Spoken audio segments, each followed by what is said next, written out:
In today's video, I am going to teach you how to use Hootsuite Reels. If you are ready to share your content to TikTok using Hootsuite, this is a quick process you can follow from start to finish. As you watch along, you can pause at any point to match what you see on your screen. First, click Create. On your interface, look for the Create button with the pencil icon, since that pencil usually indicates writing or composing a new post. When you click it, you should see the area where you can start building your reel. This step matters because it tells the platform that you are beginning a new post, not editing something already published. Next, select your TikTok account. After you open the creation area, there should be an option to choose which social account to use. Click the option that lets you select your TikTok profile and confirm that the correct account is active for the upcoming upload. Taking a moment to verify the account helps you avoid posting to the wrong place, especially if you manage multiple profiles.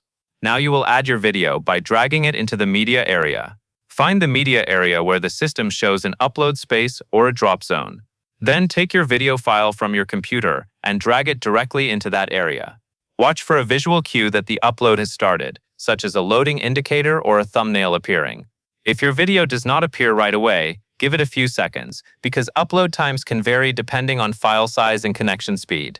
This step is the core of the process, because the platform needs the video before you can add your caption and publish. After the video is in place, type your caption. Look for the caption field in the post composer and enter the text you want viewers to see when your reel goes live.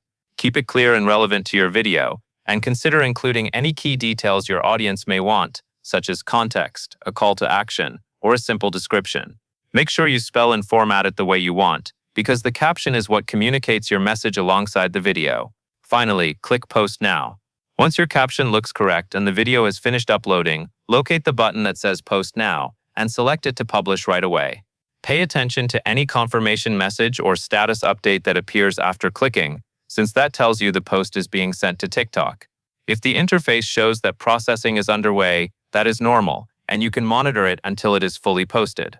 And that covers everything you need to know. With those steps, you can confidently create a new Hootsuite Reel. Select your TikTok account, upload your video, add a caption, and publish in just a few minutes. And that is all there is to it.